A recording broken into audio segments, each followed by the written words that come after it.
안녕하세요 여러분, 레미입니다. 한 주 잘 보내셨나요? 오늘은 한국어 공부에 대해 이야기 좀 해보려고 합니다. 새로운 언어를 배우는 건 원래 어렵지만 특히 문법이 내 언어와 많이 다르면 또 어렵잖아요. 그래서 오늘은 제가 한국어 공부를 시작한 지 벌써 2년이 지났는데도 아직도 조금 어렵게 느껴지는 5가지를 소개해 보려고 합니다. 그럼 바로 시작해 볼게요. Reason number one is Hangul. Now, learning Korean would probably be way harder if Hangul wasn't invented. Quick thank you to King Sejong.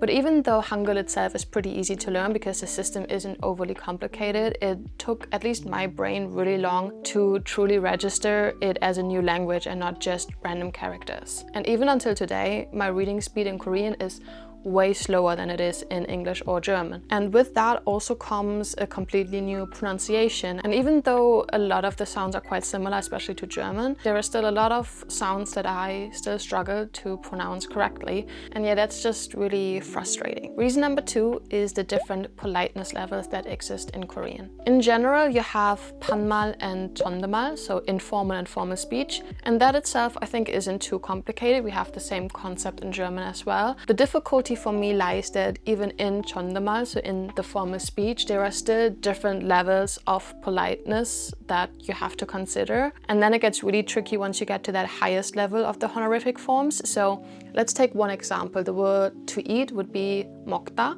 In formal, you would say 먹어. And then for formal speech, you could say 먹어요. And then a little bit more formal would be 먹습니다. But now if you speak to someone where you really have to show a lot of respect, let's say for example grandparents, you don't use 먹습니다, but you use 드시다. So it's like a completely different word. And there are quite a lot of those words in Korean where it just changes once you go to that highest level of politeness. Like one example would be also the word for home, like 집. But then once it's like you talk about your grandparents' house, it's like 댁. So yeah, that's even more vocabulary to learn there, and that's quite complicated, at least for me in a lot of cases. And then in addition to that, I don't speak that often to grandparents when I'm in Korea, or like I guess the closest thing would be like my professors, but there's not that much conversation happening that I get a lot of practice. So every time I am in that situation, I'm always a little bit nervous of making a mistake and sounding rude without intending to.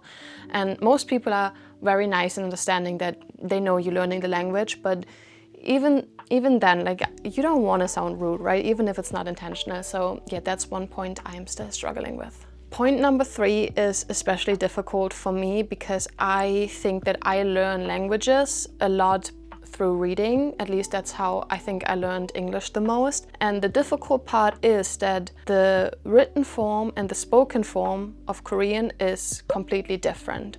So let's say I want to say I'm eating an apple. Then I would say 저는 사과를 먹어요. Now if I want to write that exact same sentence, but it's like in an essay, I would say 나는 사과를 먹는다. So in writing, you usually use the informal version of the word I, which is 나는 instead of 저는. And then you also don't conjugate the word how you would speak it, but it's in the plain form. And that makes it a little bit difficult for me to learn through my usual methods. Of course, reading is still helpful for like vocabulary and everything, but you cannot always translate it one-to-one from like written form to spoken form. And that's a bit complicated. And then with that, there's also like some grammar forms which are only for speaking, so you would never use them in writing.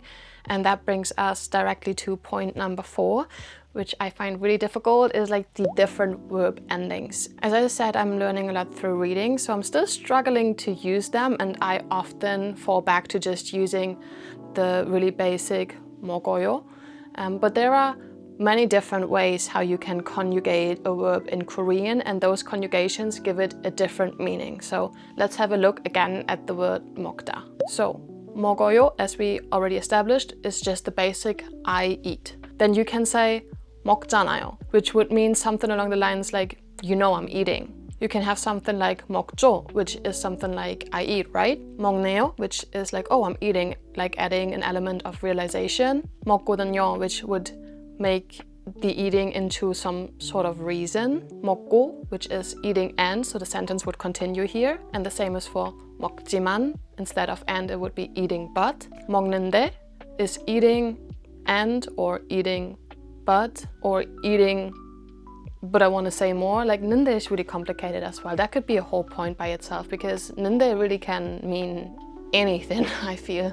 So there are more, but like those are all the ones that I can think of right now. So as you can see, there are like many different ways you can end a verb and that will change the meaning of your sentence. So yeah, they are a little bit hard to remember and hard to use on the spot when you're talking naturally, I feel. So yeah, those are a little bit difficult. And then last but not least, number 5, which is a whole chapter just for numbers.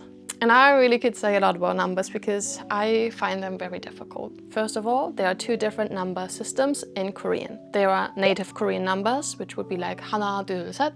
And then there are Korean numbers that come from Chinese characters, so that would be 1, 2, 3, and so on. Well, now first you have to remember both of them, which is already hard, but okay, that's just vocabulary, so you can do it.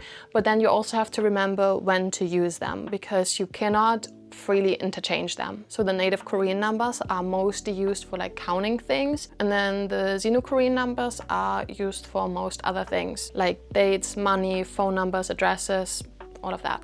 Now it gets really complicated when you want to tell the time because then you mix them. So let's say it is 3 p.m. and 3 minutes. You cannot say 3시 3분, but you can also not say 3시 3분. You have to say 3시 3분. So you have to mix them. It is Korean native numbers for the hours and then the Chinese inspired numbers for the minutes. And that is really complicated in the beginning to not accidentally mix up. One other thing I find really difficult about numbers are high numbers because in Korean you count differently than you would count in English. It's the same for like 10, 100, 1000, but then at 10,000 there is the difference because instead of having 10,000, like 10 times 1000, in Korean you have a new word, which would be 만. So starting from here, counting is different. Let's, for example, take the number 540,000. So in English we have, as I just said, 540,000, so 540 times 1000. But in Korean, because we have the 10,000, it would be 54만. So if we break that down, that would be 54 times 10,000.